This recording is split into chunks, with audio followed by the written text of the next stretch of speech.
Boa noite, eu sou a Thaís das Faculdades IDEAN. A partir desse momento, a aula vai estar sendo gravada. Para quem não conseguir acompanhá-la ao vivo ou quiser rever, ela será disponibilizada no nosso canal do YouTube.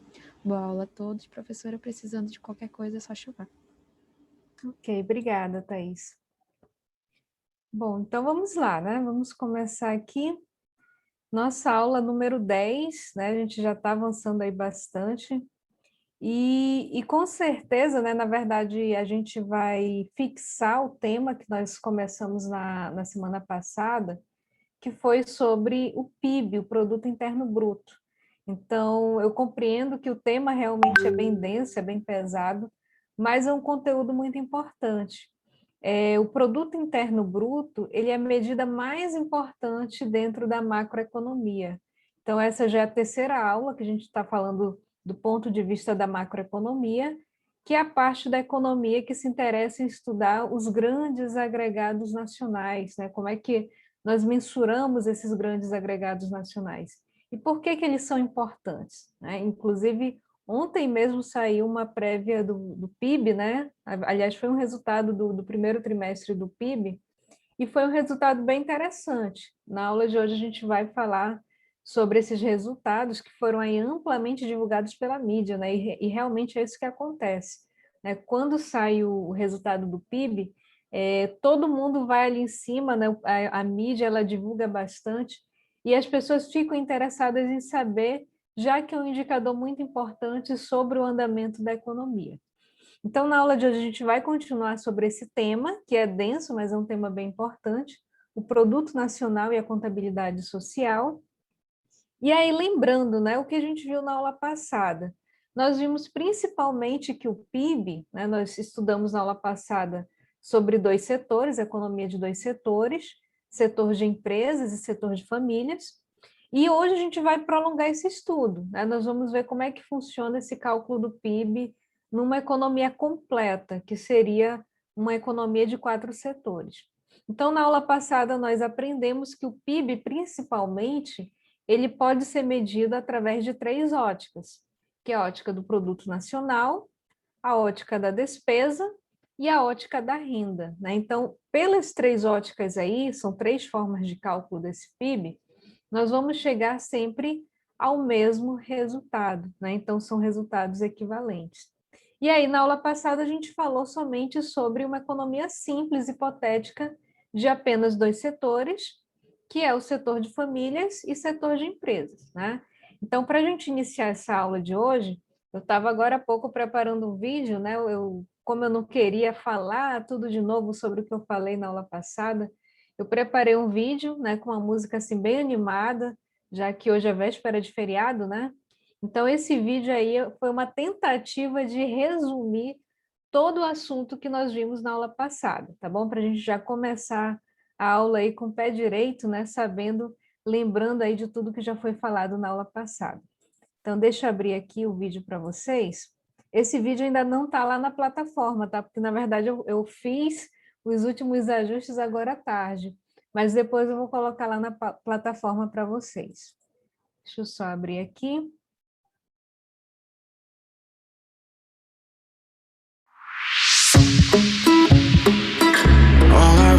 O áudio está saindo aí, né? Saiu aí o áudio?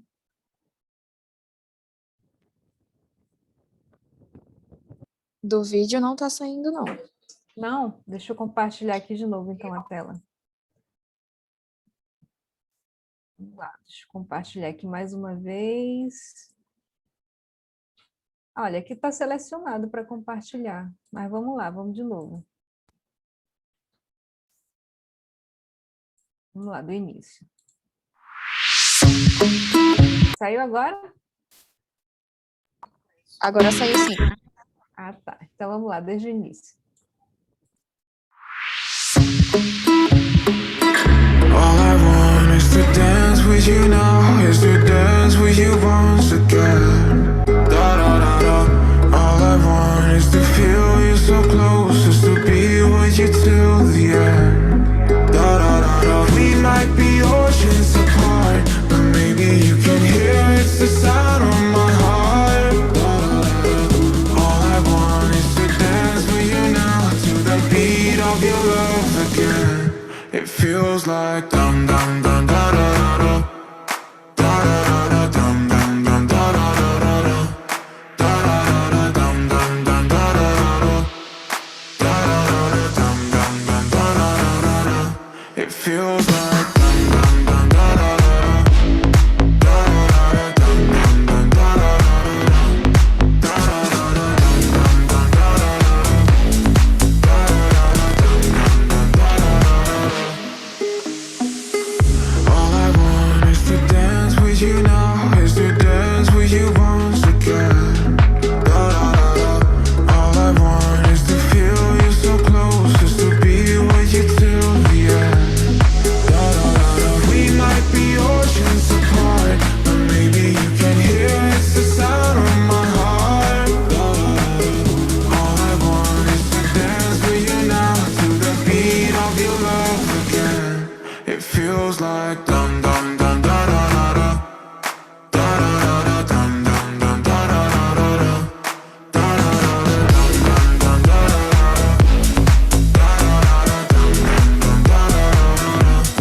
Da da da da. We might be oceans apart, but maybe you can hear it's the sound of my heart. Da da da da. All I want is to dance with you now, to the beat of your love again. It feels like dum dum dum da da da da. Da da da da dum dum dum da da da da. Da da da da dum dum dum da da da da. Da da da da dum dum dum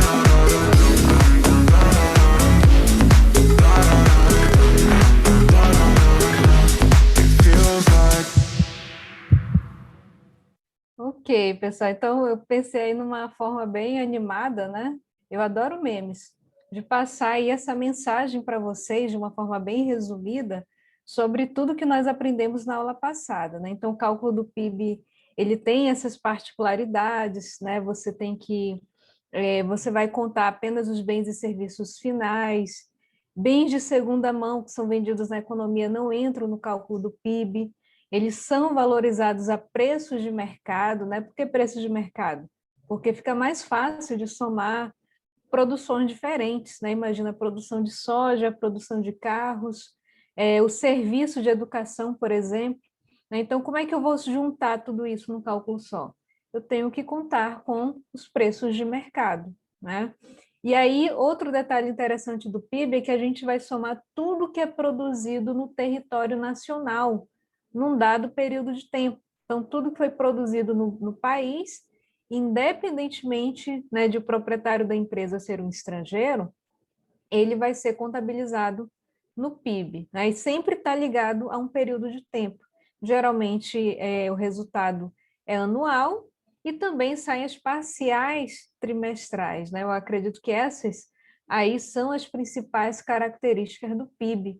E nós vimos já no finalzinho da aula passada, que foi o finalzinho aí do vídeo, que o PIB ele não é perfeito, né? O PIB, apesar de ser um indicador muito importante, ele tem seus probleminhas, né? Ele, por exemplo, ele não consegue mensurar o grau de qualidade de vida, de bem-estar de um país, ele não consegue dizer isso, né? Ele só consegue informar a produção daquele país naquele dado período.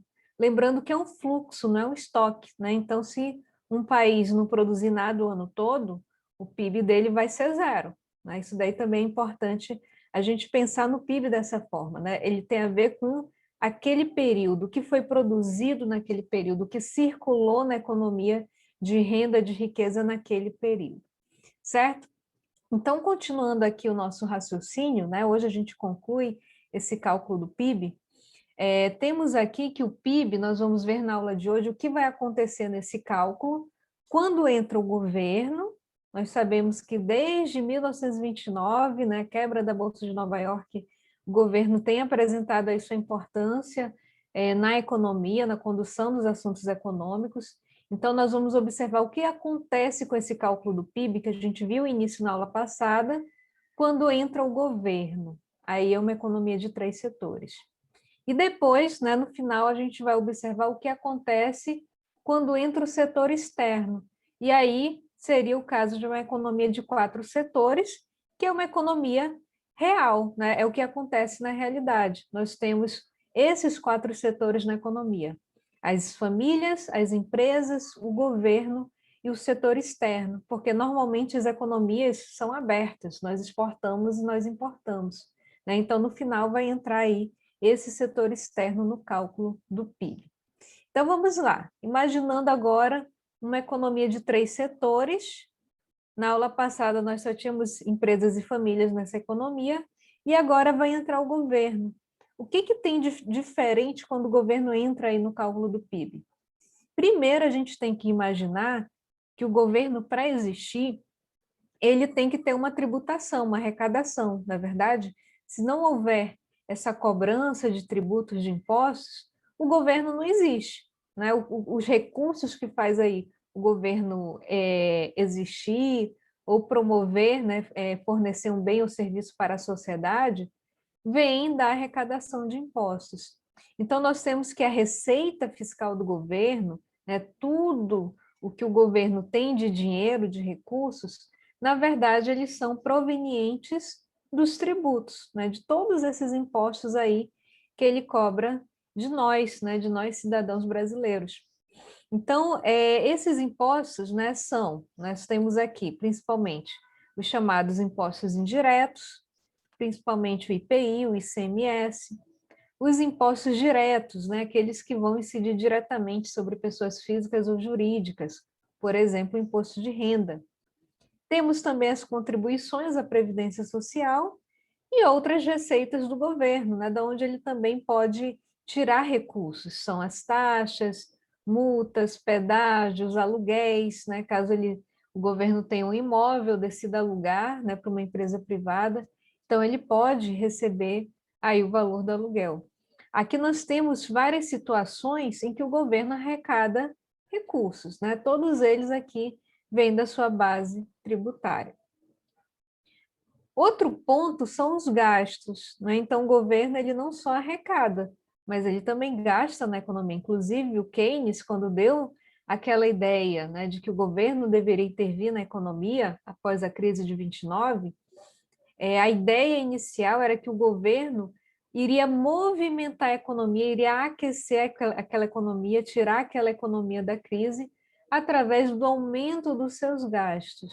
Então, com o que o governo gasta? O governo ele também gasta bastante na economia. Ele gasta com seus ministérios, autarquias, com as empresas públicas, sociedades de economia mista, e ele também faz transferências para algumas pessoas da sociedade, por exemplo, o Bolsa Família, né? Na aula, se não me engano, na aula 8, quando a gente começou a falar sobre a macroeconomia, eu passei um vídeo para vocês só sobre o Bolsa Família, né? O Bolsa Família é um programa social que é uma transferência de renda.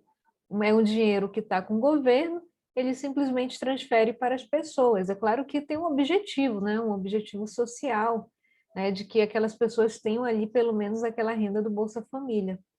E também tem uma série de critérios ali exigidas, né? Para as famílias receberem esse benefício. Então, isso é um gasto do governo. Assim como os subsídios, né? O que são os subsídios que nós vamos falar aí bastante na aula de hoje? Os subsídios, eu acredito que em aulas anteriores eu já tinha comentado, é quando o governo paga parte do preço de um bem ou serviço. Geralmente ele faz isso quando os bens são essenciais, como por exemplo, o diesel, né? A gente fala, eu vou comprar um carro a diesel, porque o diesel é mais barato. Na verdade, não é que o diesel seja mais barato, é porque ali no diesel tem um subsídio, né? No preço dele na bomba, sai mais em conta do que os outros combustíveis. O governo entende que o diesel ele é muito usado no transporte de mercadorias, né? Então, por isso, ele paga um subsídio no diesel, e aí ele acaba saindo mais barato para o consumidor final. Ele faz também isso em diversas situações, tá? O trigo, por exemplo, o trigo no Brasil, até pouco tempo atrás, eu acredito que ainda é subsidiado, porque o trigo é uma matéria-prima cara, né? O Brasil ele não consegue produzir o suficiente para o consumo interno. Inclusive, muita parte aí desse trigo que a gente consome aí vem de fora do Brasil. E aí, para que vejam que o trigo é a base, né, de vários alimentos, principalmente o pão. Então, o governo, para que esse pão chegue a um preço acessível para o consumidor final, o governo acaba pagando subsídio também. Ele paga parte do valor desse produto. Então, todos esses exemplos aqui são gastos que o governo tem na economia, né? Ele gasta promovendo bens e serviços, né? Quando ele presta serviços para a economia, ele está gastando. E aí a gente faz a comparação. Se a receita do governo for maior que o gasto que ele tem nessa economia, nós teremos um superávit nas contas públicas. Agora, se acontecer o contrário, se a receita que ele tem, ou seja, tudo que ele arrecada com os impostos, for menor que os seus gastos, quer dizer aí que nós temos um déficit, né? Um déficit em contas públicas. E diga-se de passagem, o Keynes, ele aconselhava esse déficit, né? Ele tinha aquela ideia de que, olha, o déficit não é tão ruim assim, né? Desde que, né, se o governo começar a gastar no sentido de aquecer a economia, isso vai ser bom, né? Então, para o Keynes, a ideia do déficit do governo não era algo ruim. Esse déficit ou esse superávit, ele pode ser classificado em 3 situações diferentes.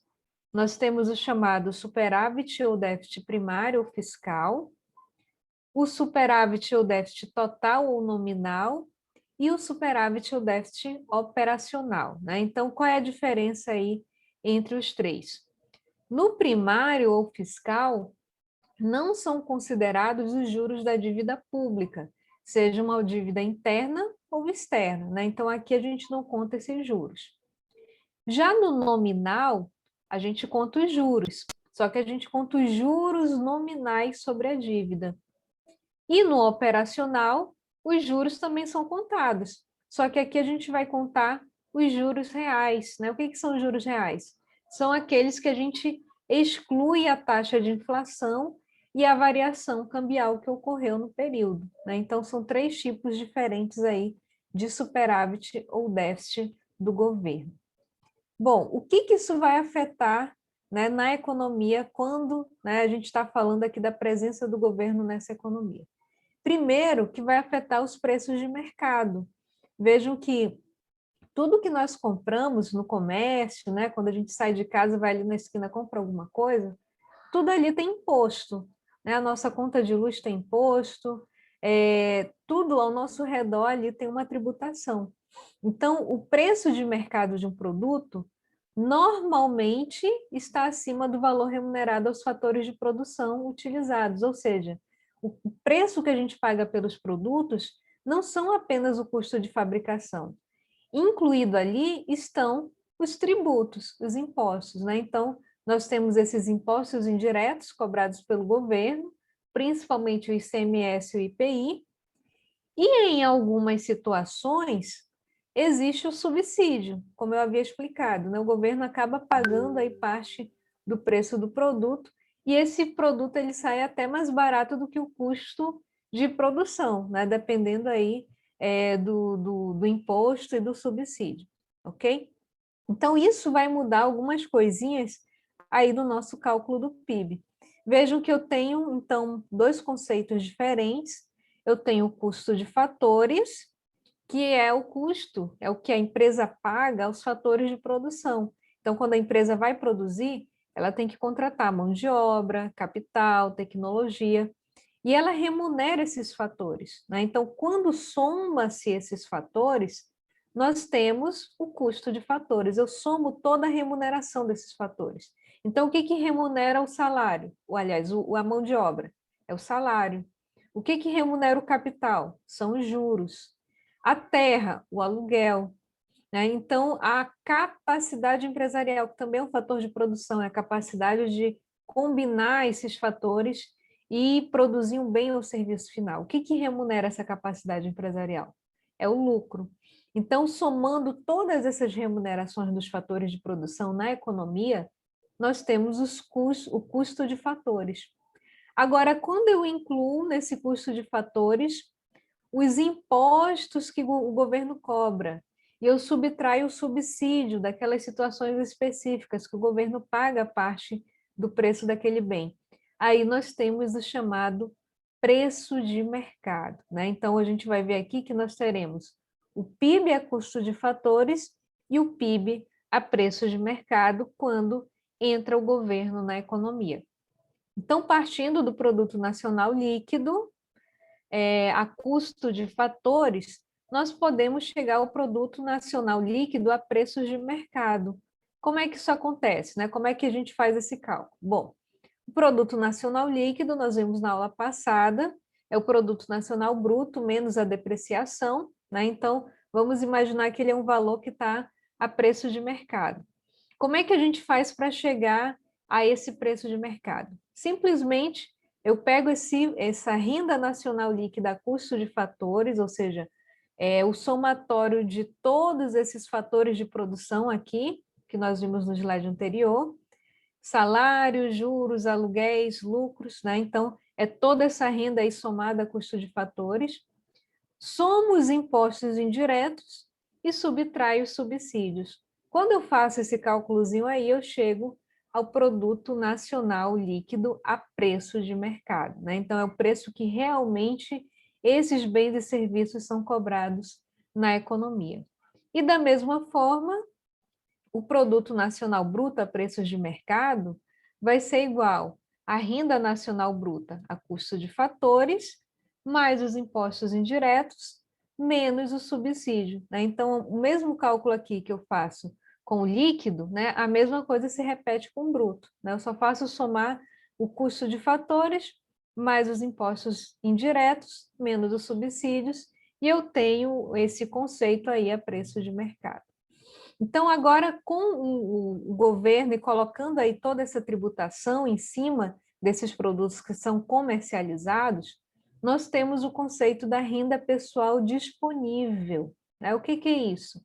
Essa renda pessoal disponível mede o quanto sobra para as famílias decidirem gastar na compra de bens e serviços ou então simplesmente poupar, né? Então, quando você ganha seu dinheirinho, excluindo os impostos que você paga, né? A gente já paga, antes de receber nosso salário, a gente já pagou um monte de imposto. E aí, depois, né, que você paga todos esses impostos, vai sobrar um dinheirinho que você vai decidir, ou vai gastar comprando bens e serviços, ou vai poupar. Então, a renda pessoal disponível vai ser igual à renda nacional líquida a custo de fatores, e aí eu vou subtrair os lucros, os impostos, as contribuições previdenciárias, outras receitas correntes do governo, e no final somar as transferências do governo às famílias. No caso, se a família recebe o Bolsa Família, por exemplo, é um tipo de transferência. E aí, fazendo esse cálculo, nós chegamos ao resultado da renda pessoal disponível. Vejam que para eu chegar nessa renda pessoal disponível, eu tenho que excluir toda a carga tributária, tudo que a gente paga de imposto. Então, eu tenho dois conceitos aqui. Primeiro, é o da carga tributária bruta, é simplesmente o total da arrecadação do governo.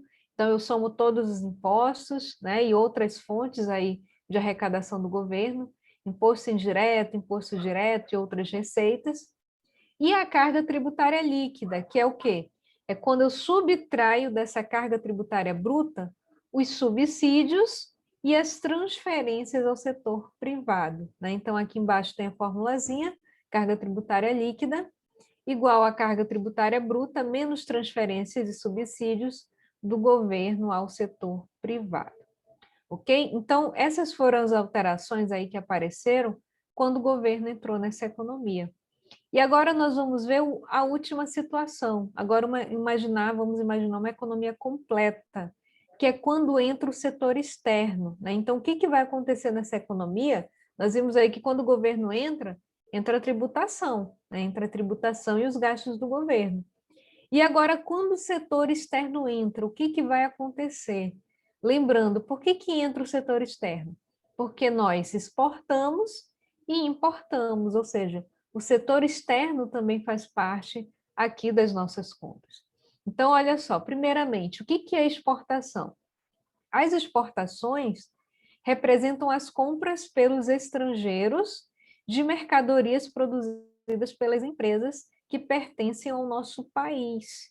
Então, tudo que nós vendemos para o exterior, inclusive esse último resultado que saiu do PIB agora, que foi ontem, que foi bem animador, houve uma alta aí no PIB de 1,2%, Na análise dos economistas, essa alta foi decorrente das exportações. Vejam que realmente o dólar estava muito alto, né? Agora ele está começando a diminuir, não sei até que ponto ele vai diminuir, mas quando o dólar está alto, isso é um grande incentivo para as exportações. Então, o resto do mundo ele compra bastante do Brasil, né? Os chineses, por exemplo, compram muita da soja brasileira, né? Compram a carne também, carne brasileira. Inclusive, ficou muito caro aqui dentro, porque para esses produtores era melhor, era mais vantajoso vender lá para fora, já que eles receberiam em dólar, né? Então, as exportações são todas essas compras que os estrangeiros fazem das mercadorias que pertencem ao nosso país, que foram produzidas aqui no Brasil. Já por outro lado, as importações são todas as compras que nós brasileiros fazemos de produtos estrangeiros, né? Então você pode até achar, né? Ah, mas eu não preciso de dólar, né? Eu não compro. Mas quando você compra um perfume importado ou uma bebida importada, na verdade, sem querer, é como se você estivesse demandando dólar, porque em algum momento, para aquele produto entrar no Brasil, foi necessário dólar, né? Foi necessário aí mexer no câmbio. Então, eu coloquei aqui representando essas importações, esses produtinhos aí que normalmente nós adquirimos, são produtos importados. Fora isso, né? Hoje está muito na moda, hoje não, na verdade, acho que de uns 8 anos para cá, ficou muito na moda comprar produtos desses sites chineses, né?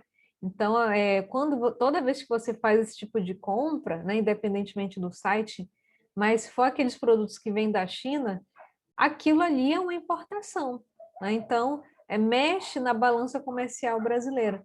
E também não são só produtos supérfluos, né? Quando a gente fala de importações, tem também aqueles insumos básicos, né? Como eu já havia comentado anteriormente, o trigo no Brasil, parte dele é importado. Até agora, a gente falando sobre vacinas, né? Teve um momento que ficou meio devagar aí a vacinação, porque os insumos das vacinas não estavam chegando, e eles vêm da China, né? Então, alguns insumos importantes, fundamentais para a nossa economia, eles acabam vindo de outros países e contribuem aqui para o volume de importações que ocorre no Brasil. Então, o produto interno bruto, né, colocando aí o conceito do setor externo na economia, das exportações, das importações, nós temos o conceito completo do que é o produto interno bruto. Ele é o somatório de todos os bens e serviços finais produzidos dentro do território nacional, num dado período, valorizados a preços de mercado, sem levar em consideração se os fatores de produção são de propriedade de residentes ou não residentes, né? Então, quando nós chegamos aqui nesse estágio do estudo aqui da economia, quando nós estamos falando sobre 4 setores, empresas, famílias, governo e setor externo, nós chegamos aqui ao conceito mais completo do PIB. Então, eu vou passar um videozinho aqui que ele vai resumir. Esse vídeo aqui é do próprio site do IBGE, tá? Ele é bem interessante da gente assistir, porque ele mostra esse cálculo do PIB, né? Como é que o IBGE, que vocês já viram aí no primeiro vídeo que eu passei, que ele é o principal responsável, né? Ele usa até alguns dados da Fundação Getúlio Vargas, do Banco Central, mas ele é o principal responsável por fazer esse cálculo do PIB. Então, esse vídeo foi elaborado pelo próprio IBGE, né, da série IBGE Explica, e ele tenta mostrar de uma forma bem didática, né, em algumas situações os exemplos são até parecidos com o da aula passada, sobre como esse PIB é calculado. Deixa eu abrir aqui na minha tela.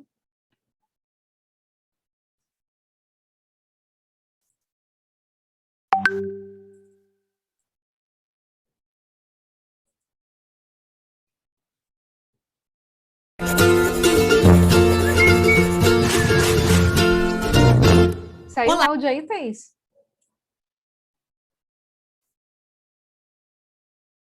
Okay. Saiu sim. Olá, sejam bem-vindos ao IBGE Explica. Hoje falaremos sobre um popstar, o PIB, Produto Interno Bruto.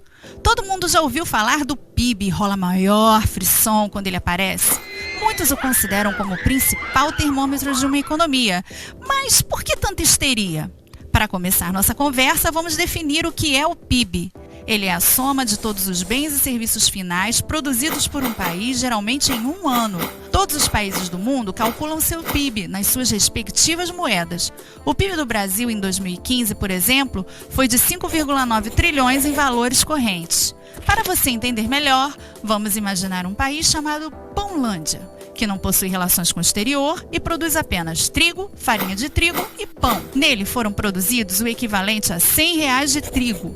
Todos os R$100 de trigo foram usados para produzir R$200 de farinha de trigo, que por sua vez foram todos usados para produzir o equivalente a R$300 de pão. O PIB de Pãolândia é, portanto, de R$300. Talvez você esteja se perguntando, mas e os valores relativos ao trigo e à farinha? Como vimos na definição do PIB, o que entra no cálculo são os bens e serviços finais. O termo finais é para não cairmos no erro da dupla contagem. Afinal de contas, o vendedor do produto final, o pão, pagou pela farinha que comprou. Sua renda não é de 300, mas sim de R$100. E é isso o que ele vai guardar em seu cofrinho. Analisemos de outra forma.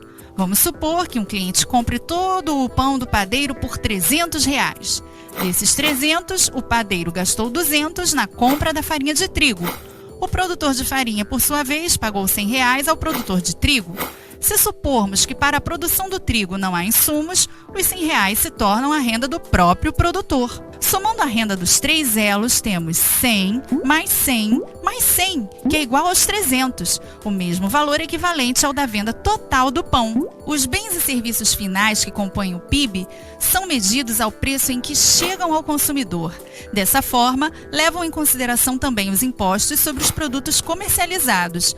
No exemplo anterior, caso houvesse um governo que cobrasse um imposto de R$10 sobre a venda do pão naquele período, o PIB seria então de R$300 mais R$10 igual a R$310.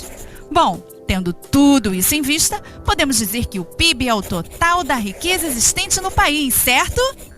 Errado! Não podemos! Esse é um equívoco muito comum, pois dá a sensação de que o PIB seria um estoque de valor que existe na economia, como uma espécie de tesouro nacional. Mas, na realidade, o PIB é um indicador de fluxo de novos bens e serviços finais produzidos durante um período. Então, se, por exemplo, um mago muito poderoso usa um feitiço que congela todo um país por um ano, o PIB desse país nesse ano será nulo. Para o cálculo do PIB são utilizados diversos dados, alguns produzidos pelo IBGE e outros de fontes externas. É como se cada pesquisa ou fonte de informação utilizada fosse uma peça de um quebra-cabeça que, quando encaixadas, formam o PIB. Senhoras e senhores, com vocês, o PIB! Não é à toa que ele é considerado um popstar. Sua apresentação leva a plateia de economistas, políticos, empresários, entre outros, à loucura. A partir de sua performance, podemos fazer um show de análises, como traçar a evolução do PIB no tempo, comparando seu desempenho ano a ano, fazer comparações internacionais do tamanho das economias dos diversos países, analisar o PIB per capita, divisão do PIB pelo número de habitantes. Esse resultado mede quanto do PIB caberia a cada indivíduo de um país se todos recebessem partes iguais. Realmente, o PIB dá o que falar. Contudo, ele é apenas um indicador, uma espécie de indicador síntese de uma economia. Ele ajuda a compreender um país, mas não expressa importantes fatores como distribuição de renda, qualidade de vida, educação e saúde. Um país pode ter um PIB relativamente baixo, como no caso da Islândia, mas ter um altíssimo padrão de vida. Ou, como no caso da Índia, pode ter um PIB alto e um padrão de vida relativamente baixo. Por hoje é só. Então curta e compartilhe nossos vídeos e não deixe também de assinar o nosso canal e nos ajudar a disseminar informação pelo país. Até a próxima!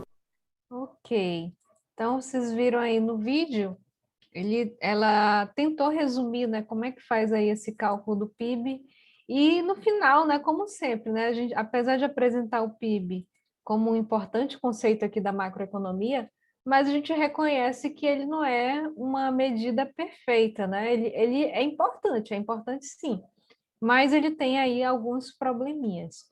Então, nós chegamos aqui no ponto, né, em que vimos aqui o conceito completo do PIB, quando nós temos uma economia de 4 setores, e aí é importante lembrar dois aspectos fundamentais, né? Dois aspectos aqui que definem, né, o que é esse PIB.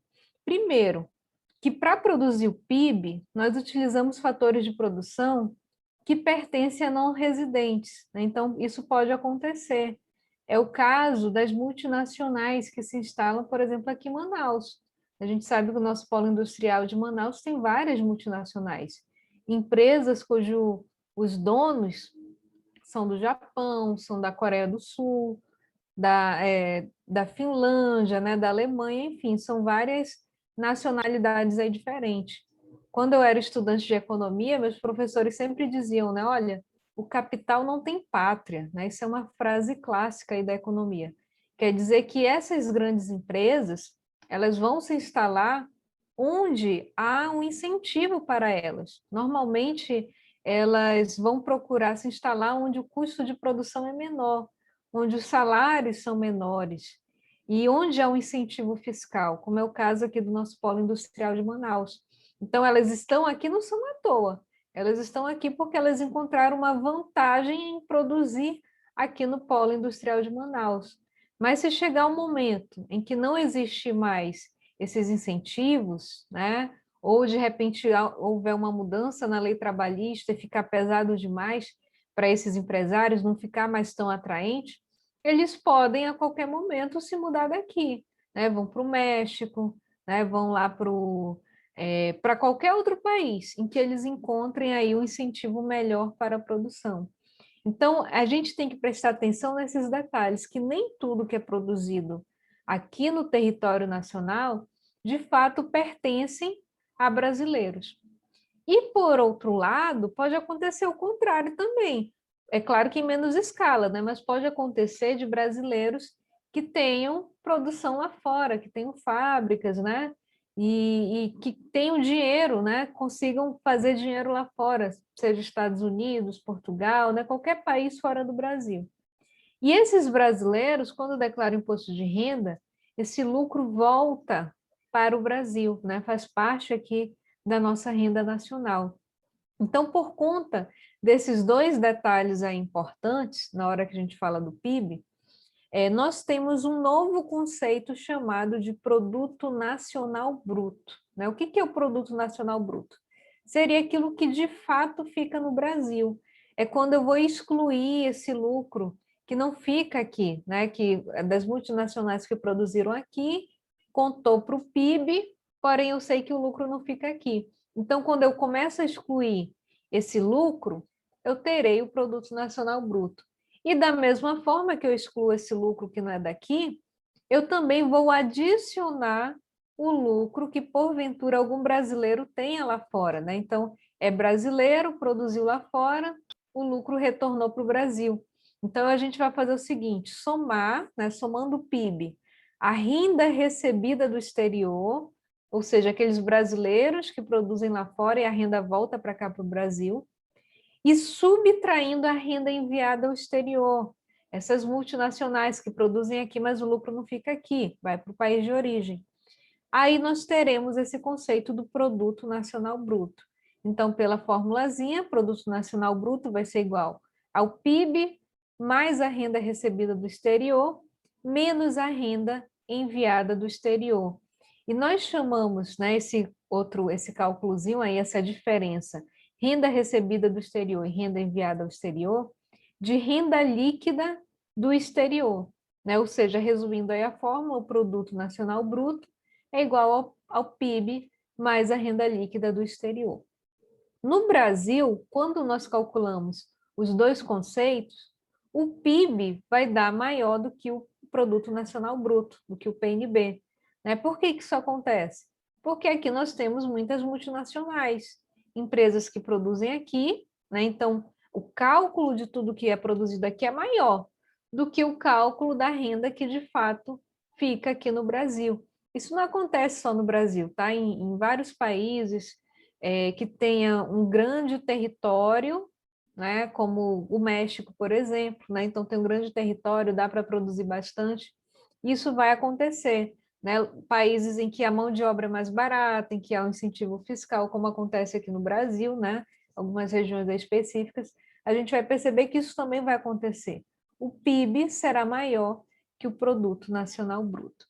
Então, para a gente fixar, né, eu sei que é muita informação, muitas fórmulas, tem esse exercíciozinho aqui que nós vamos fazer, eu vou fazer aqui na tela, tá? E aí vai ficar registrado na aula. Olha só, olha esse exemplo.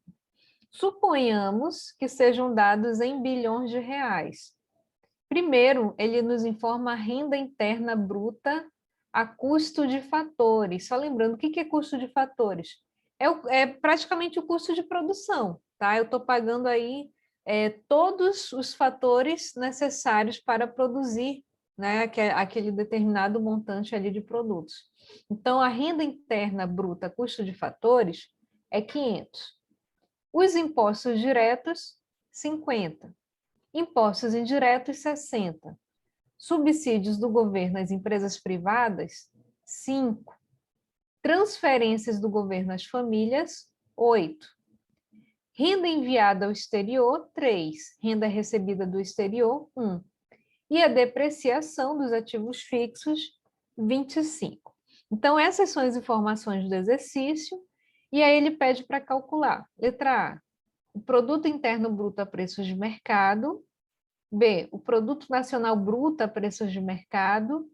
C, o produto nacional líquido a preços de mercado. D, a carga tributária bruta. E E, a carga tributária líquida. Então, vou mostrar aqui na tela. Vamos lá. Quem sabe faz ao vivo, né? Então, compartilhando aqui com vocês. Primeiro, a gente vai calcular letra A.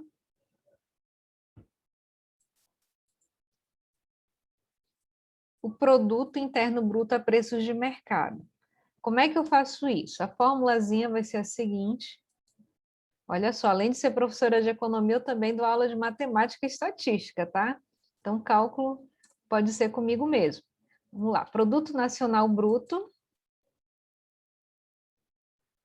Ele quer o produto nacional bruto. Deixa eu ampliar aqui na tela para ficar melhor para enxergar. A preços de mercado, com base nessas informações que ele nos deu, né? O que ele deu? A renda interna bruta, os impostos, subsídios. Então, como é que vai ficar aí esse cálculo? Já que ele me deu a renda interna bruta, eu vou começar com ela. Ela é a primeira informação para eu chegar nesse produto nacional bruto a preços de mercado. Então, eu pego essa renda interna bruta a custo de fatores. Lembrando, já que é preços de mercado que ele quer, eu vou ter que somar os impostos indiretos, correto? É o ICMS, né? O IPI, são aqueles impostos aí que o governo cobra na hora da venda, e vou subtrair os subsídios. É essa formulazinha que nós vamos aplicar para descobrir o produto nacional bruto a preço de mercado. Então, vamos lá. A renda interna bruta, custo de fatores, ele disse que é 500. Então, vamos substituir aqui na fórmula 500 mais os impostos indiretos, 60. Então, 500 mais 60. E, por fim, menos os subsídios. E aqui ele informou que os subsídios são 5. Então, menos 5. E aí, no final, vai ficar nosso produto nacional bruto a preço de mercado. 500 mais 60 vai dar 560, menos 5, 555. Ok? Então, chegamos aí à resposta que ele quer. Já na letra B, ele pede, letra B, o produto nacional bruto a preços de mercado, né? Então, vamos lá. Produto nacional bruto a preços de mercado. Nós vamos, vejam que agora ele quer o produto nacional, né? Aqui, desculpa, aqui eu só errei a nomenclatura. Aqui era o produto interno bruto, tá? PIB. PIB a preços de mercado.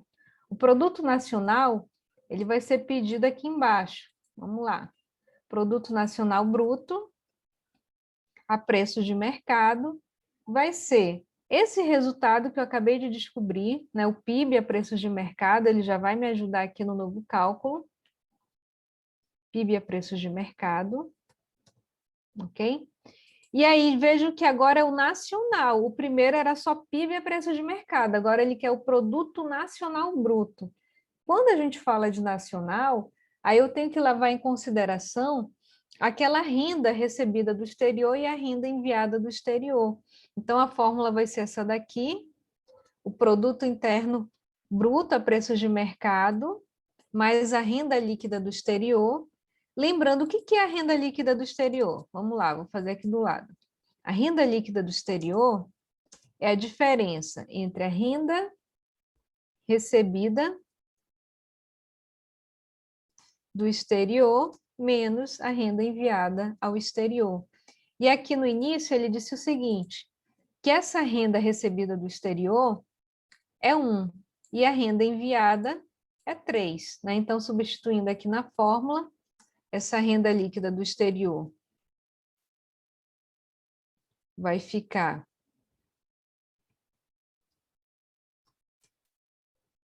1 menos 3, e aí vai sobrar menos 2, né? Professora, vai ficar esse resultado negativo, tá certo? É isso mesmo, tá? Vai ficar resultado aqui, por enquanto, dessa renda líquida do exterior, menos 2. Pronto. E aí a gente volta para a fórmula inicial, que é o produto nacional bruto, né, a preço de mercado, vai ser o produto interno bruto a preço de mercado, mais essa renda líquida enviada ao exterior. Então, vamos continuar aqui o cálculo. O que vai acontecer?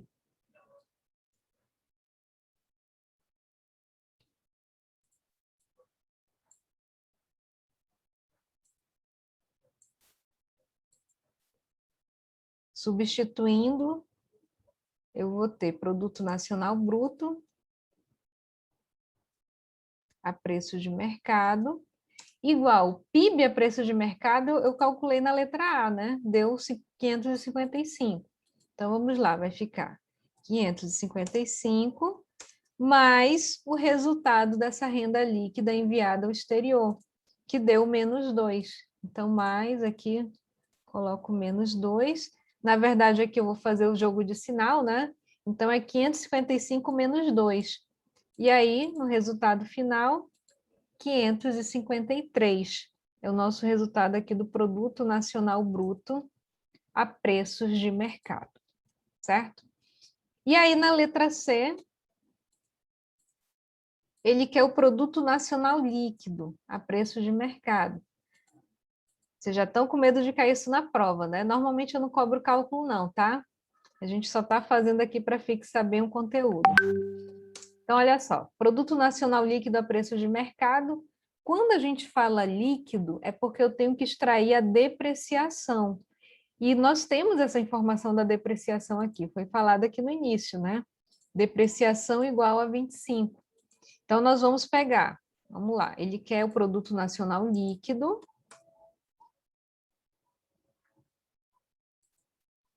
Produto Nacional Líquido a preço de mercado. Vai ser o Produto Nacional Bruto a preço de mercado, que eu acabei de calcular, menos a depreciação, simples assim. Vejo que um cálculo puxa o outro, né? Então, esse Produto Nacional Bruto foi 553 a preço de mercado, e a depreciação eu vi lá no início que foi de 25. Então, 553 menos 25, deu aqui do resultado, Produto Nacional Líquido, 553 menos 25 vai dar 528. Ok, então letra B, letra C, faltou agora letra D e letra E, né? Vamos fazer aqui. Letra D e letra E.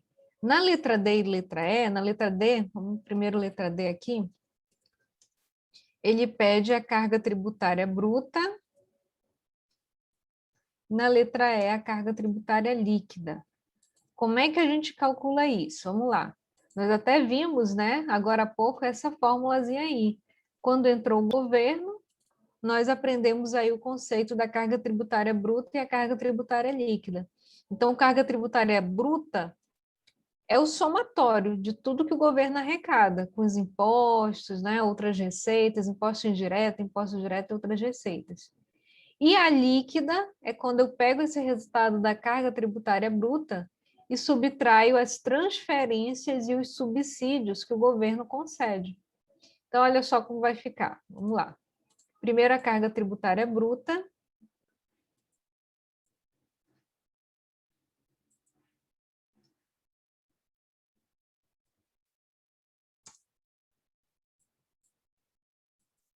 Vamos lá. Eu tenho que somar todos os impostos, né? Tudo que o governo aí arrecada. Então, é o imposto indireto, mais imposto direto e mais outras receitas do governo.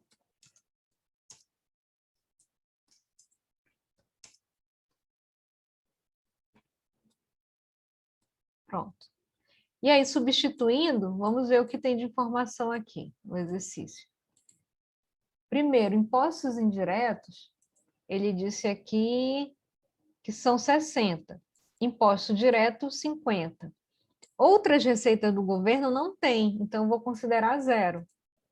Vai ficar, então, 60 mais 50 mais zero. Então, no final, minha carga tributária bruta igual a 110. E, por fim, a carga tributária líquida, né? O que é a carga tributária líquida? Nós vamos pegar aí a carga tributária bruta,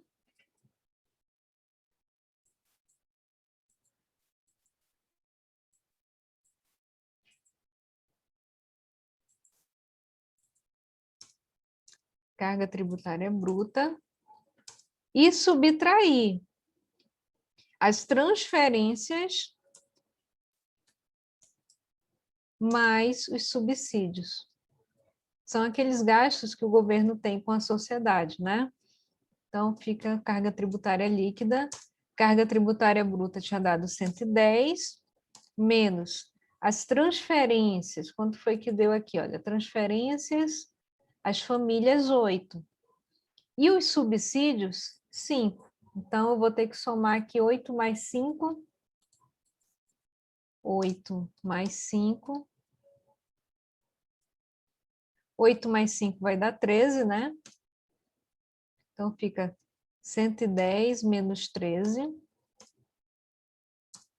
E aí, finalmente, eu descubro que a carga tributária líquida vai dar igual a 97, né? Então, na verdade, só foi um exercíciozinho aí para a gente praticar essas fórmulas, né? Compreender da onde vem cada conceito.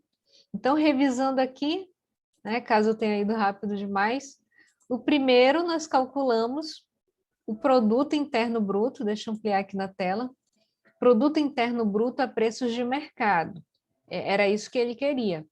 Então, para calcular o produto interno bruto a preços de mercado, eu tinha a informação da renda interna bruta a custo de fatores. Vocês compreendem a diferença? Custo de fatores é aquela situação em que não entrou o governo ainda na história, né? Eu só remunerei os fatores de produção, salários, juros, aluguéis, né? Então, isso daí é que é custo de fatores. Mas ele quer esse PIB a preço de mercado, aquele preço que esse produto é vendido no mercado. Logo, o que eu vou ter que adicionar aí na conta? Os impostos que serão cobrados, nesse caso é o imposto indireto, porque é aquele que vai em cima da comercialização dessa mercadoria, né? É o ICMS, é o IPI, menos os subsídios, caso o governo pague subsídio aí nessas mercadorias. Então, o PIB a preço de mercado vai ser, né? Usei a informação da renda interna bruta, que vocês sabem que equivale, né? Renda PIB, né? RIB, PIB e DIB, que nós chamamos, renda, produto e despesa na economia, elas são equivalentes. Por isso que eu consigo usar aí essa informação da renda interna bruta a custo de fatores, que equivale ao PIB a custo de fatores. Então, eu pego essa renda interna bruta a custo de fatores, que é a informação que eu tenho, somo o imposto indireto, que foi 60, subtraio o subsídio, que foi 5. Deu aí o PIB a preços de mercado, agora sim, né? Eu trouxe ele para preços de mercado, 555, ok? Na letra B, produto nacional bruto, olha só a diferença, a letra A era o produto interno, na letra B o produto nacional, ele quer saber aquilo que de fato vai ficar no país. Lembra que o PIB é tudo que foi produzido, independentemente se vai ficar no país ou não. E aqui na letra B nós vamos retirar aquelas situações em que foi produzido no Brasil, mas o lucro não ficou, né? Então, como é que a gente retira isso? Calculando aí a renda líquida do exterior, que é justamente a diferença da renda recebida do exterior menos a renda enviada ao exterior. Então, essa renda recebida do exterior, aqueles brasileiros que têm negócios lá fora e o dinheiro volta para o Brasil, foi 1. E a renda enviada ao exterior é o caso das multinacionais, né? Produzem aqui no Brasil, mas o lucro não fica aqui. Ele volta para o exterior, por isso o nome é renda enviada ao exterior. Foi 3. Então, 1 menos 3 deu menos 2. Normalmente é isso que vai acontecer no Brasil, tá? Vai dar esse resultado negativo aí nessa parte da renda líquida do exterior, porque nós teremos aí com certeza sempre mais multinacionais do que brasileiros produzindo lá fora, e esse lucro retorne para o Brasil. Então, substituímos aí na fórmula, o PIB a preço de mercado eu já tinha calculado na letra A, deu 555, e essa renda líquida do exterior é menos 2. Então, no final, nosso produto nacional bruto a preço de mercado deu 553, ou seja, o PIB maior do que o PNB, né? O PIB 555 e o PNB 553. Já na letra C, ele pediu o produto nacional líquido. Tudo que é líquido é quando a gente retira a depreciação. Vocês são do curso da contabilidade, com certeza vocês já sabem disso, né? Isso é um conceito aí da contabilidade. Eu quero a informação líquida, eu retiro a depreciação. Então, vai ser o produto nacional bruto menos a depreciação. E lá no início, né, tinha como informação que a depreciação era 25. Então, 553 menos 25 deu 528. E os dois últimos cálculos foram da carga tributária bruta e a carga tributária líquida. A bruta é o somatório de todos os impostos, todas as receitas cobradas aí, arrecadadas pelo governo, imposto indireto, direto e qualquer outra receita. No caso aí, nós só tínhamos as informações sobre imposto indireto e direto, que era 650. Então, eu somei, deu carga tributária bruta igual a 110. E a carga tributária líquida é quando eu retiro dessa carga tributária bruta aquele recurso que o governo gasta com as famílias, as transferências e os subsídios. Então, 8 mais 5 deu 13, 110 menos 13, no final, a carga tributária líquida deu 97, ok? Então, apesar de parecer ser complicado, né, esse monte de nomezinhos aí, na verdade não é, tá? Com treinamento aí, a gente consegue calcular direitinho. Ok, então finalmente nós chegamos aqui em outros conceitos, né, além do PIB, além desse PIB aí que nós chamamos de PIB nominal. Quando nós acabamos de calcular um PIB e nós vimos aí um resultado, nós temos o valor do PIB nominal. A questão é que se a gente quiser comparar esse PIB com períodos anteriores, e normalmente, naturalmente, isso vai acontecer, né, os economistas sempre vão querer comparar, né, o PIB do primeiro trimestre de 2021 deu isso, quanto foi que deu no último trimestre? Né? A gente sempre quer saber se esse PIB aumentou, se esse PIB diminuiu. Mas quando a gente começa a comparar esse resultado do PIB com outros períodos, nós temos que calcular o PIB real. Né? O que é o PIB real? Vocês viram aí, durante a metodologia do cálculo do PIB, que ele sempre vai considerar os preços de mercado. Só que esses preços de mercado sempre são influenciados pela inflação. Então, vocês sabem que a inflação é algo que normalmente acontece, né, em qualquer economia. Até economias ricas também podem sofrer de inflação. Por isso que constantemente o governo pratica políticas, né, de combate à inflação, seja política fiscal ou política monetária. Porque realmente, né, isso a gente vai falar na aula que vem, por que a inflação é algo ruim, né? Por que o governo tenta tanto combater a inflação? Então, quando nós calculamos aqui no PIB, em termos de contabilidade, a inflação também é ruim. Ela pode nos prejudicar na hora de analisar o crescimento desse PIB. E aí, o que a gente tem que fazer? A gente tem que fazer um cálculo para retirar esse efeito da inflação. E quando nós retiramos esse efeito da inflação, nós chegamos ao conceito do PIB real, tá? Então, o PIB real, lembrando, o que é o PIB? Nós temos aqui no exemplo, eu calculei o PIB de 2005, PIB de 2006 e o PIB de 2007. Vejo que em cada ano, quando eu quero calcular o PIB, eu multiplico o preço daquele produto vezes a quantidade daquele produto. Só que esses dois itens aí do meu cálculo, eles vão mudando ao longo dos anos. Vejam que em 2005 o preço pode ser um, em 2006 pode ser outro, em 2007 pode ser outro. Então, em cada ano os preços vão mudar.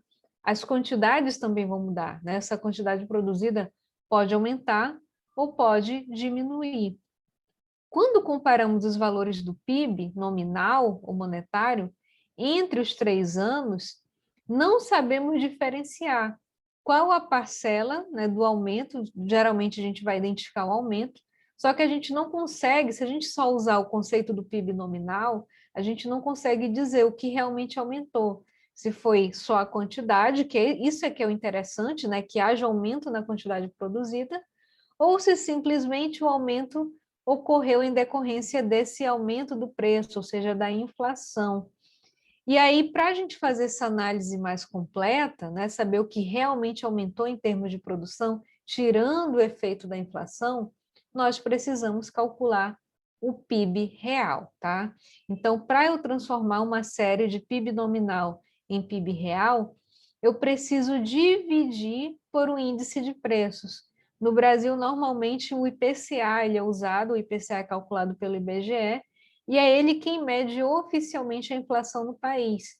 Então, a gente vai pegar o PIB nominal, que nós calculamos, dividir pelo índice de preços, e aí, finalmente, né, multiplica aí por 100, e aí nós temos o PIB real.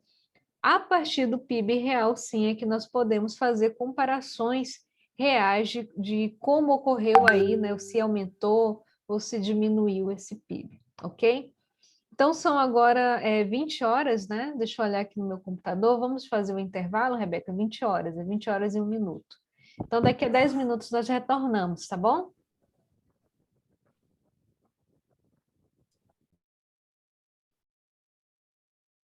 Ok, Rebeca? Daqui a 10 minutinhos a gente está aí de volta.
Ok, então vamos lá iniciar, né? Reiniciar, né? Compartilhar aqui minha tela.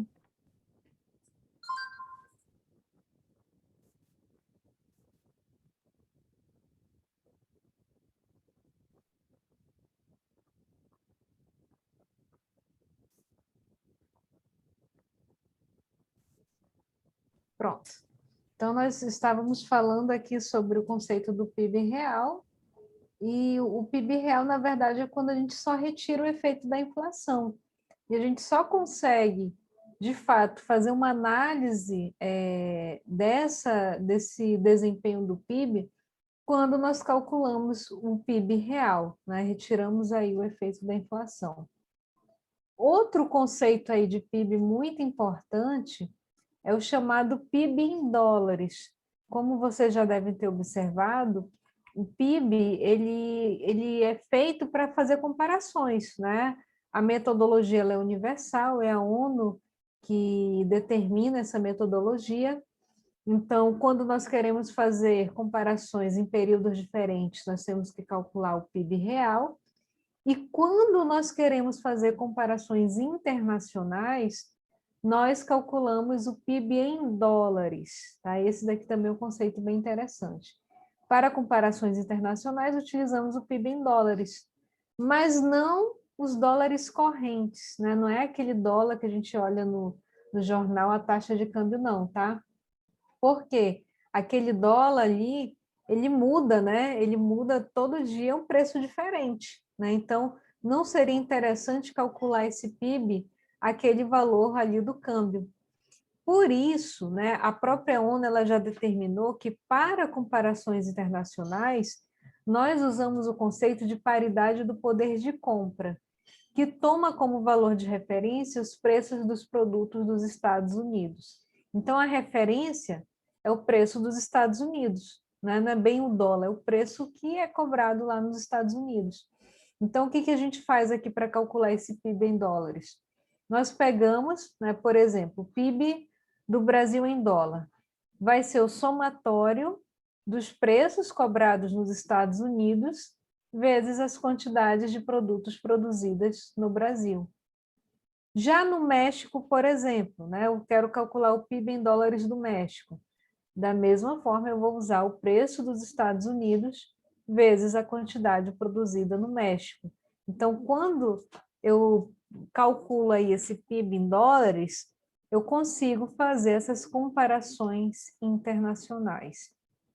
E, por fim, né, como eu já havia comentado desde o início, né, apesar do PIB ser uma medida muito importante, ele consiste, inclusive, na melhor medida de valor de produção de uma economia. Por outro lado, nós sabemos que não é uma medida perfeita e existem falhas reconhecidas na sua Constituição. Então, é natural os economistas admitirem que o PIB não é a melhor medida que existe, né? Quando eu quero, tudo bem, ela é muito importante quando eu quero avaliar o desempenho de uma economia, mas quando a gente vai avaliar o bem-estar, né, o desenvolvimento de um país, o PIB ele já não é tão interessante assim. Então, devido a essas falhas, deve-se ter cautela ao interpretar o PIB como medida de bem-estar econômico no país. Aqui nós temos os probleminhas aí do PIB, né? Por que o PIB tem esses probleminhas? Primeiro, o PIB ignora transações que não aconteçam em mercados organizados, ou seja, ele só vai contabilizar tudo que é feito na economia formal, né? Então, se você, por exemplo, comprar um produto, não pedir nota fiscal, aquela transação ali não vai entrar no cálculo do PIB, né? A economia informal, como nós vamos ver no slide seguinte, ela não é contabilizada.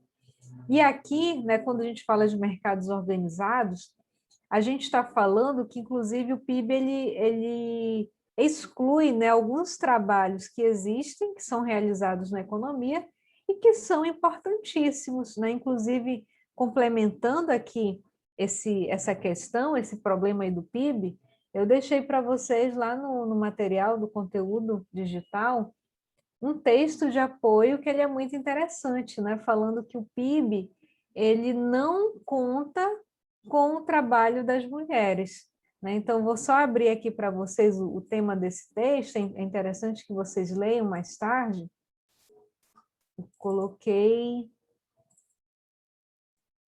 lá como texto de apoio, tá? E esse texto diz o seguinte, foi tirado do livro, o livro da economia, que eu acho um livro muito interessante, muito bacana. Ele aborda vários temas diversos sobre economia. E esse texto, olha o tema dele como é interessante, fala o seguinte: o PIB ignora as mulheres. Como assim, professora? Como é que o PIB ignora as mulheres? É porque aqui no texto, né, vocês vão ler aí depois com mais calma, né? São 2 páginas aqui. Ele fala que o PIB ele tem esse problema. Ele só vai calcular os trabalhos formais. E nós sabemos que, geralmente, né, não vou dizer nem geralmente, mas hoje em dia muita coisa mudou. Antigamente era pior, né? Antigamente era outro contexto, era outra realidade. Antigamente a maioria das mulheres não trabalhavam fora, né? Existia um trabalho doméstico, que é um trabalho muito importante, né? Você, por exemplo, as mulheres quando cuidam dos filhos, né? Elas estão cuidando ali de pessoas que mais tarde serão o futuro da nação, né? Quando você para, né? A mulher ao longo da vida ela é repleta de dilemas, né? Primeiro dilema é eu caso ou eu continuo estudando, né? Aí não, eu vou me dedicar à profissão, vou estudar. Aí deixa o casamento para depois. Aí daqui a pouco ela está preocupada, será que eu vou casar, né? Então eu digo que a vida da mulher ela é cheia de dilemas. E aí também na hora de ter filho é o mesmo dilema, né? Será que eu paro? Porque geralmente querendo ou não, né, por mais que as mulheres continuem trabalhando, mas ela vai ter que dividir o tempo, né? À medida que ela vai tendo um filho, 2 filhos, quando ela casa, ela acaba tendo, né, que destinar ali parte do seu tempo que ela poderia estar trabalhando ou estudando ali para dar atenção para a família. E esse trabalho também é importante, né? O fato dela estar educando, criando os seus filhos, é um trabalho importante para a economia como um todo, que não é contabilizado no PIB, no cálculo do PIB. Então, o texto ele é bem interessante, né? Porque é uma coisa que a gente quase não pensa, né? A gente não pensa nesses detalhes.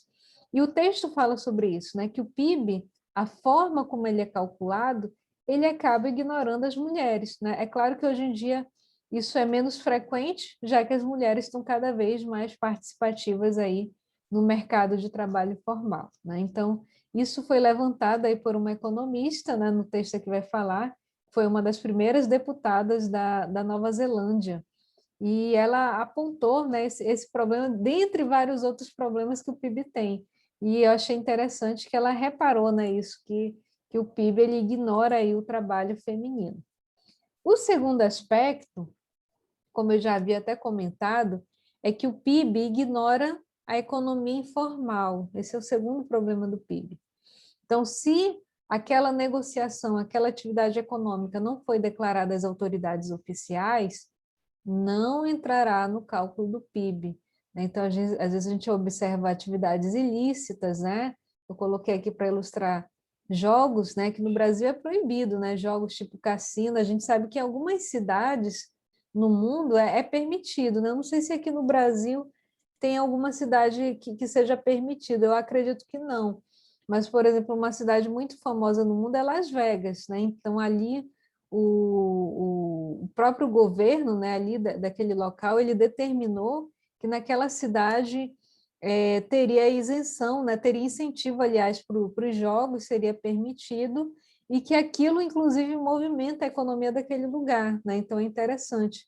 Outro lugar que eu conheci também, que havia um incentivo para cassinos, jogos, foi em Punta del Este, no Uruguai, né? Lá também ele é muito conhecido, é uma área nobre, uma região, uma cidade de veraneio, né, de praia, realmente lá é muito bonito. E lá também eu vi vários cassinos, mas vejo que os cassinos eles não são em território nacional, né, eles não são permitidos, mas existem, né, alguns lugares que atuam, né, que fazem jogos, etc. Inclusive, um dia desses, eu estava ministrando aula de estatística, o tema era probabilidade. E em probabilidade a gente fala muito sobre jogos de azar, né? Que inclusive esse estudo da probabilidade começou nos jogos de azar.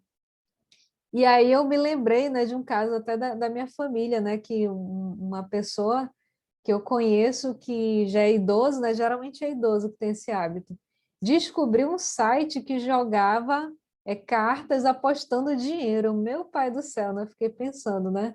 Vejam que deixar adolescente sozinho em casa é perigoso, deixar idoso também sozinho na internet é perigoso. Inclusive, ela chegava a apostar com cartão de crédito, já pensou? Né? Colocava ali o número do cartão para jogar apostando dinheiro.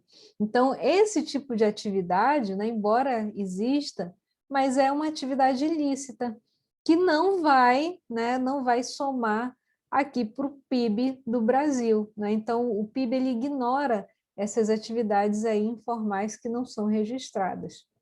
Outro problema seríssimo do PIB é que ele não avalia mudanças no ambiente que surgem como consequência da produção, principalmente o meio ambiente. Tá? O PIB, para ele, por exemplo, a China. Né? A China a gente sabe que é um país, né, até antes da pandemia, que era um país que apresentava grande crescimento, grandes taxas de crescimento do PIB, crescia bastante. Né? Eu me lembro que em determinado momento, numa época, criou-se até uma sigla que eram os BRICS, né, os chamados BRICS. Quem eram os BRICS? Eram aqueles países que estavam em ascensão, que tinham grandes chances de se tornarem grandes potências econômicas. O Brasil fazia parte do BRICS, né? Brasil, Rússia, Índia, China, a África do Sul, esqueci alguém, BRICS, né? BRICS, isso. Índia e África do Sul, é isso mesmo. Então, esses países aí, segundo um estudo, foi um estudo promovido por um economista, se não me engano, um economista norte-americano, acho que em 2000 e alguma coisa ele fez esse estudo, e ele descobriu que esses eram aqueles países que tinham mais chance de crescer, né? O Brasil estava no meio. E desses aí, eu digo que os que ainda continuam aí apresentando altas taxas de crescimento eram a China e depois a Índia, né? Mas principalmente a China. Só que a China, vejam que o crescimento do PIB não significa que houve uma melhoria na qualidade de vida das pessoas. Eu nunca fui na China, nunca tive a oportunidade de ir, mas conheço algumas pessoas que já foram. Né? Geralmente quem trabalha no distrito, né, às vezes tem a oportunidade de conhecer esses países, né? Ou seja, ou a Coreia do Sul, ou a China. No caso da China, o que me falaram, né, as pessoas que já conheceram pessoalmente, é um país em que há muita poluição, né? Então, realmente, o PIB cresce bastante, mas é um ambiente muito poluído, lá não tem leis trabalhistas, como acontece no Brasil, então tem uma série de coisas ali que, apesar do crescimento, né, do PIB, sempre ser evidente, não significa que a qualidade de vida das pessoas é melhor. Né? Então, isso, inclusive, se reflete no clima.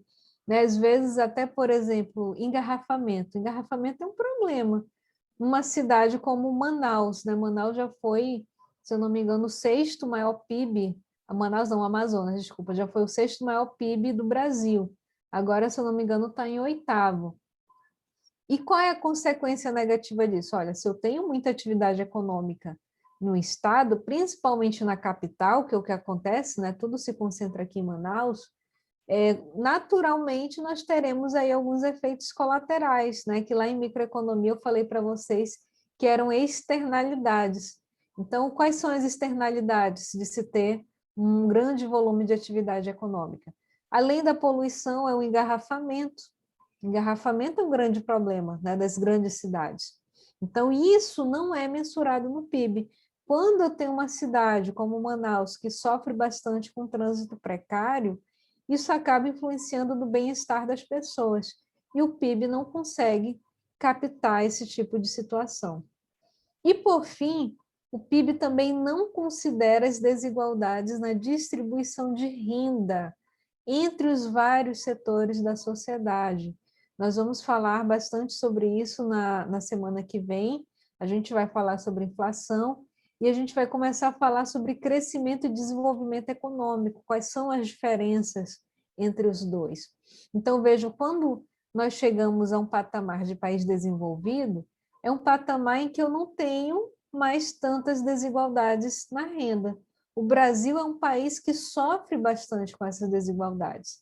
A gente, em outras aulas, a gente já comentou sobre isso, eu já falei sobre o exemplo do Rio de Janeiro, né? Claro, desigualdade a gente pode enxergar aqui em Manaus mesmo, na nossa paisagem, mas eu sempre cito o exemplo do Rio de Janeiro, porque eu digo que é gritante, né? Você está ali passeando na área nobre do Rio de Janeiro, de repente, né, de um lado você olha aquela paisagem, coisa mais linda, né, aqueles prédios de pessoas de classe média alta, pessoas que têm muito dinheiro, e você vira para o outro lado, ali você já vê um morro, né, uma favela, uma situação de muita criminalidade, de muita pobreza, ou seja, uma cidade em que a gente enxerga o contraste o tempo todo. Pessoas muito pobres e pessoas muito ricas. Na minha outra turma, um aluno estava dando essa aula e um aluno lembrou, né, que uma vez fizeram esse cálculo, né, sobre a desigualdade aqui em Manaus, né, e descobriram que tem bairros em Manaus que têm um IDH semelhante ao da Noruega. E aí ele me perguntou, professora, será que isso é verdade? Eu falei, deve ser, né? Eu acredito que é verdade. Porque o que a gente enxerga, né? A gente tem a nossa visão da nossa realidade. Mas eu imagino assim, que tem pessoas muito ricas em Manaus, que se for calcular ali só daquele bairro específico, um indicador econômico, um indicador socioeconômico, vai dar que ali as pessoas que moram naquele bairro é como se fosse uma Noruega, né? Uma mini Noruega dentro de Manaus. Então, eu acredito sim, né? Isso inclusive coloca, né? Expõe aí o alto grau de concentração de renda na nossa cidade. E, por fim, né, já que o PIB tem esses problemas, né, eu já estava até falando sobre ele, existe o Índice de Desenvolvimento Humano, que é o IDH. Então, o aluno falou, professora, né, o IDH da Noruega é parecido com o IDH do Adrianópolis, né, segundo alguns estudos. Então, o que é o IDH? É um índice que é calculado pela ONU, o Índice de Desenvolvimento Humano. Ele foi criado por 2 economistas indianos, e o intuito aí do IDH seria criar um indicador mais completo do que o PIB, quando nós queremos avaliar o grau de desenvolvimento de um país. Então, o IDH ele é mais completo. Por quê? Ele pega o indicador econômico, que é o PIB dividido pela população, PIB per capita, pega o indicador de nível de escolaridade e o de expectativa de vida, né? Então, ele combina esses 3 indicadores e aí nós temos o resultado do IDH, né? Inclusive, a Noruega, se eu não me engano, está em primeiro lugar, né, em IDH no mundo, né? Então, realmente é um país em que há qualidade de vida, né? As pessoas vivem bastante, o nível de escolaridade é altíssimo. Então, o IDH, de fato, ele é mais completo do que o PIB. Entretanto, também há críticas com relação ao IDH, né? Então, de uns tempos para cá, alguns economistas também têm criticado o IDH, né? Já criaram até uma outra versão aí do IDH, em que ele tenta captar as desigualdades no acesso à educação, desigualdades no acesso, né, à democracia, vários outros aspectos aí que foram incluídos no IDH com o intuito de melhorar, né, já que ele também não estava sendo suficiente. Porém, apesar, né, dessas limitações, concluindo aí a nossa aula de hoje, né, a gente vai assistir um vídeo bem bacana, que é uma notícia bem legal, né, que saiu ontem, inclusive, sobre o último resultado do PIB do Brasil. Então, apesar dessas limitações, o PIB não capta as desigualdades de renda, né, o PIB não capta os resultados desse aumento da produção no ambiente. Então, apesar de tudo isso, nós podemos afirmar que a medida do PIB é um indicador útil, tanto para comparações internacionais, como para medir o crescimento do país ao longo dos anos, captando o grau de desenvolvimento social e econômico, né? Então, apesar de tudo, ele é um indicador útil, principalmente quando a gente quer avaliar o crescimento de uma economia, né? É o tema da próxima aula. Vamos falar sobre inflação, crescimento e desenvolvimento econômico. Então, como é que eu sei que uma economia está crescendo? é pelo PIB. Eu observo o PIB, se o PIB está crescendo ao longo dos anos, eu posso afirmar que essa economia está em crescimento. Então, para finalizar aqui, também não vou me prolongar muito hoje, né? Hoje só está eu e a Rebeca por enquanto, mas eu vou passar aqui um vídeo. Vamos lá, esse é o nosso último vídeo. Ele é bem interessante porque ele é recente, né? Ele saiu ontem, que fala justamente sobre esse último resultado do PIB no Brasil, tá? Justamente na economia boa notícia, PIB cresce. Saiu o áudio aí para vocês?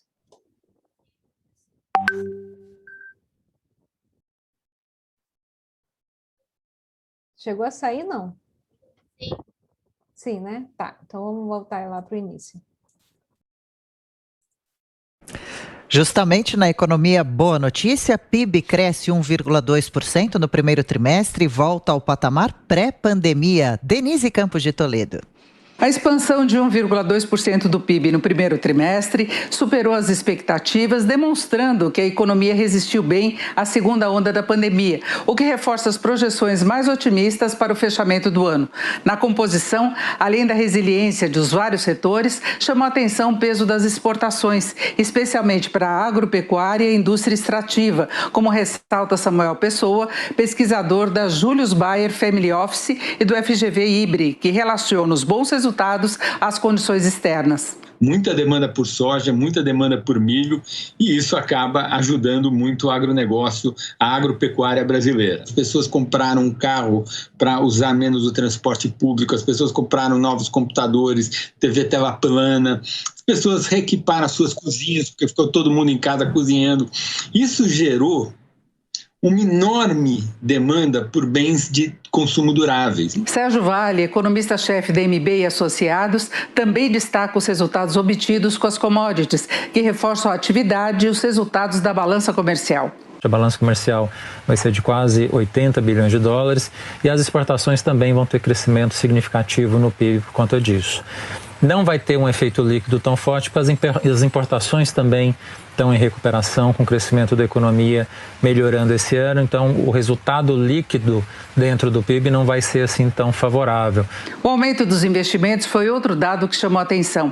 A chamada formação bruta de capital fixo cresceu de 15,9% no último trimestre de 2020 para 19,4% do PIB no primeiro deste ano. Sérgio Vale faz algumas ressalvas em relação ao avanço. As plataformas de petróleo que são contabilizadas internamente entram como importação e acabam pressionando o dado de importação e o dado de investimento. Um segundo elemento são os preços. A gente está vendo uma inflação muito forte em preços de capital, bens de capital, desde o ano passado. E quando esses efeitos passarem, provavelmente a gente vai ter uma taxa de investimento que é mais coerente com a nossa realidade, que é em torno de 16% do PIB. Além dos impactos do repetro e do desenvolvimento de softwares, o IBGE atribui o aumento dos investimentos à produção de máquinas e equipamentos. E o setor não tem do que reclamar, como explica José Veloso, presidente executivo da ABIMAQ, Associação Brasileira da Indústria de Máquinas e Equipamentos. O setor de máquinas cresceu 28% nesse período.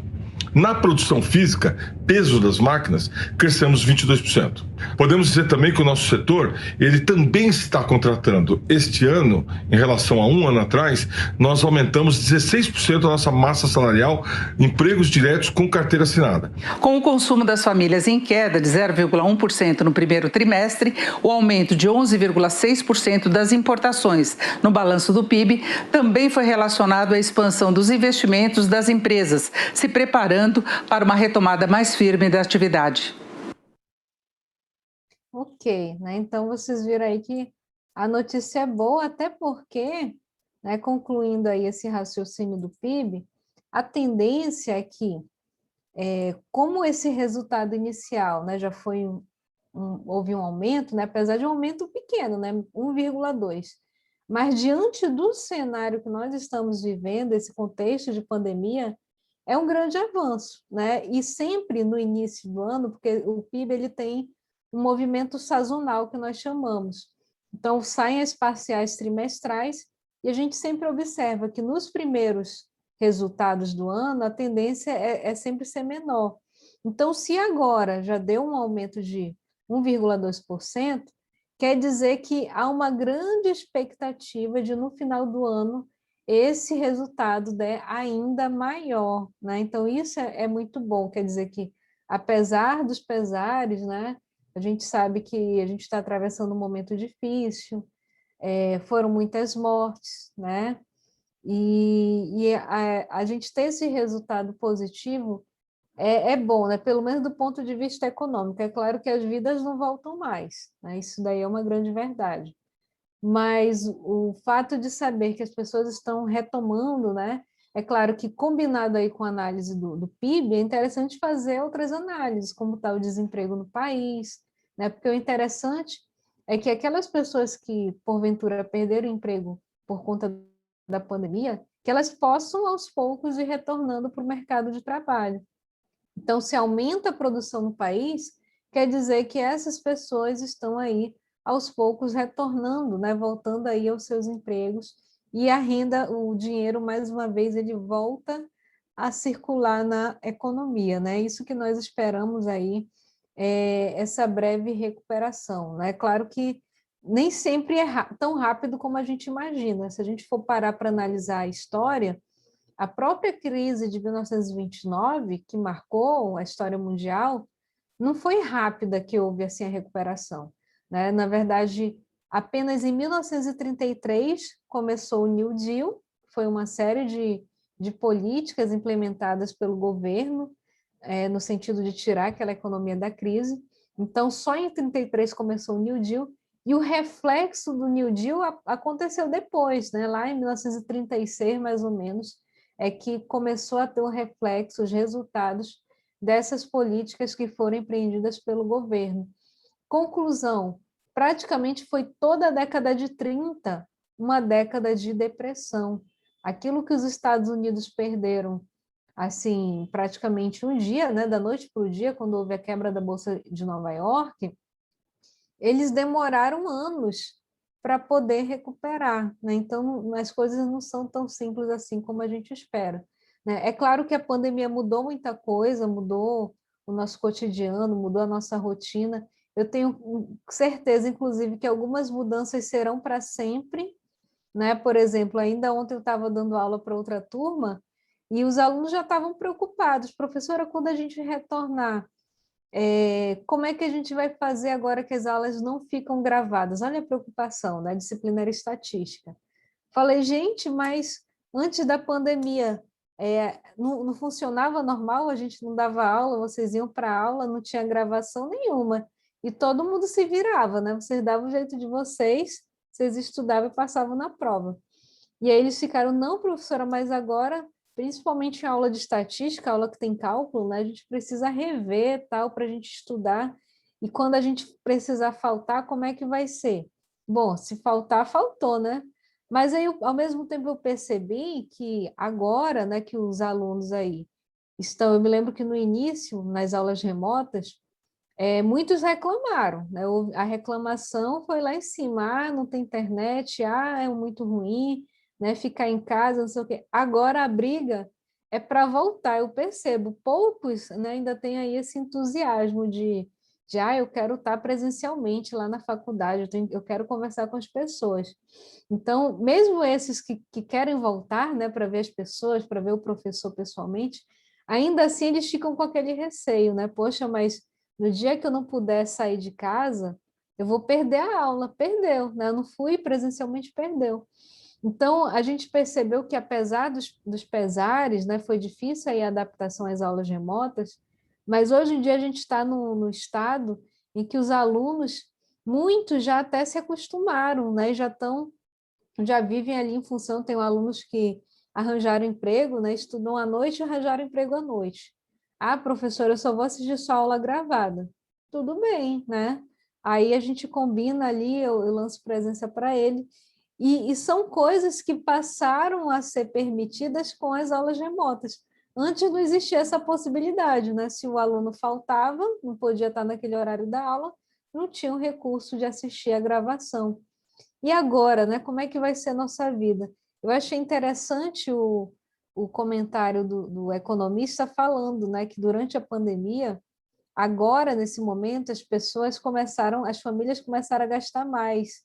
E eu percebi isso na minha casa, né? Eu percebi que na pandemia, nós trabalhando em casa, a gente acabou usando mais os móveis, o sofá ficou mais desgastado, não sei se vocês perceberam isso na casa de vocês, mas eu percebi, a cama ficou mais desgastada, o sofá ficou mais desgastado, e aí agora a gente chegou no momento que a gente vai tá querendo já trocar, né? O que a gente pode trocar, né? A cama já foi, né? A TV foi a primeira que pifou, disse que a TV daqui de casa pegou Covid, né? De tanto passar notícia de morte de Covid, ela deu um treco que não funcionou mais. Então a TV foi a primeira coisa que a gente mudou, talvez até pelo consumo, né? A gente ficar mais em casa, usa mais eletrodoméstico. E foi o comentário aí do economista, né? As famílias passaram a ter que trocar esses produtos, e querendo ou não, isso impulsiona o PIB, né? O aumento do consumo das famílias vai impulsionar o PIB.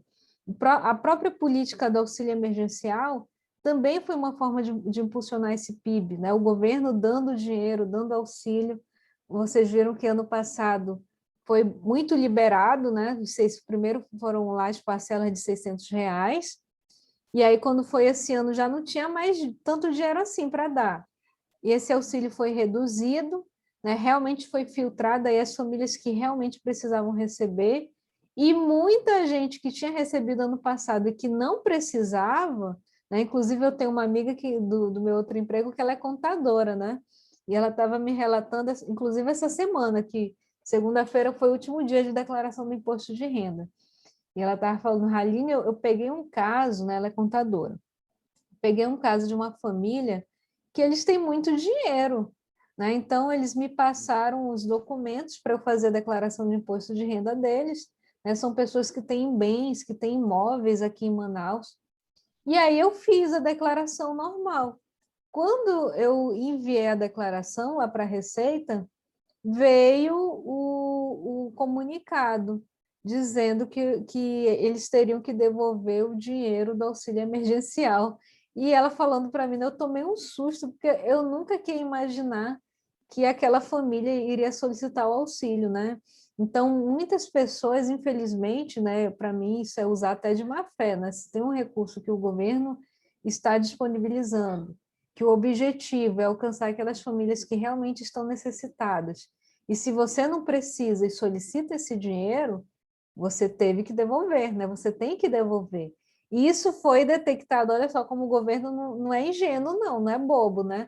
Na hora de pedir, tudo bem, ele liberou, né? A ideia era libera o dinheiro, né? Que realmente deve ter gente passando fome, então libera logo esse dinheiro. Mas é claro que depois, né, o governo não é bobo. Ele percebeu que algumas pessoas pegaram e não precisavam tanto assim daquele dinheiro. E detectou isso quando? Na hora de declarar o imposto de renda, né? Então, essa minha amiga me relatou, né, um fato real. E aí, detalhe, né, ela disse, Haline, inclusive, né, eles solicitaram para cada filho e eles vão ter que devolver esse dinheiro à vista, nem parcela. Olha só, né, quer dizer que não vale a pena, né? O crime não compensa, né, aquela história.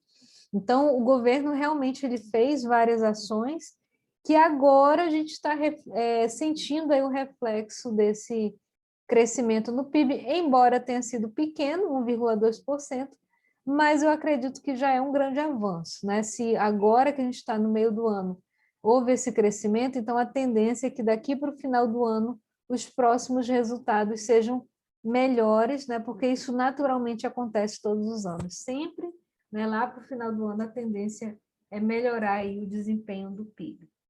Ok? Então, por hoje é isso, né? Embora seja um pouquinho cedo, eu vou deixar aí o texto, tá, Rebeca? Você pode ler aí depois, mais tarde, com mais calma. É aquele texto que eu abri, que é o texto que fala sobre, eu acho ele muito interessante. O PIB ignora as mulheres, né? É uma questão de gênero aqui ligada à economia. Então, dê uma lida aí no texto, próxima aula a gente pode comentar, né? Fazer aqui um debate aí sobre o que vocês leram, o que vocês entenderam do texto. Tá bom? Quer falar alguma coisa, Rebeca? Quer perguntar alguma coisa agora no final? Na verdade, a aula já esperava que falasse um pouco sobre o PIB, né? Que ontem eu tava, como eu vou sempre para casa do meu cunhado, né? Esperar a esposa dele terminar esse arrumar pra gente ir pro trabalho. Aí tava passando o jornal, aí eu até falei pra ela hoje, né? Isso vai ser bem assunto da aula de hoje, de economia. Ela começou a rir, né? Mas que bom que a economia tá começando a andar, né? Melhorar, Bom, se Deus quiser, vai melhorar. amém. Vamos ficar na torcida, né?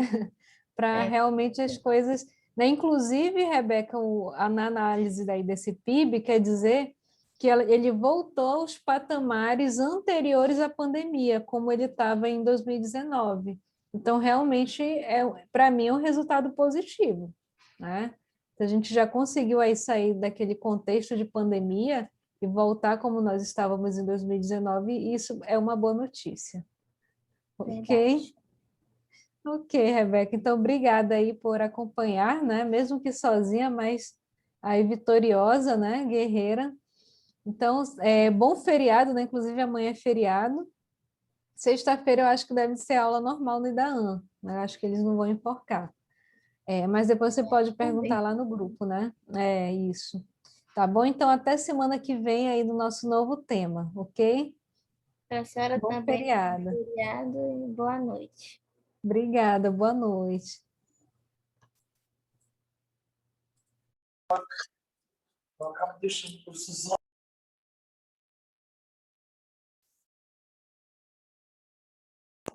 Boa noite, professora. Obrigada. Boa noite, Thaís. Obrigada.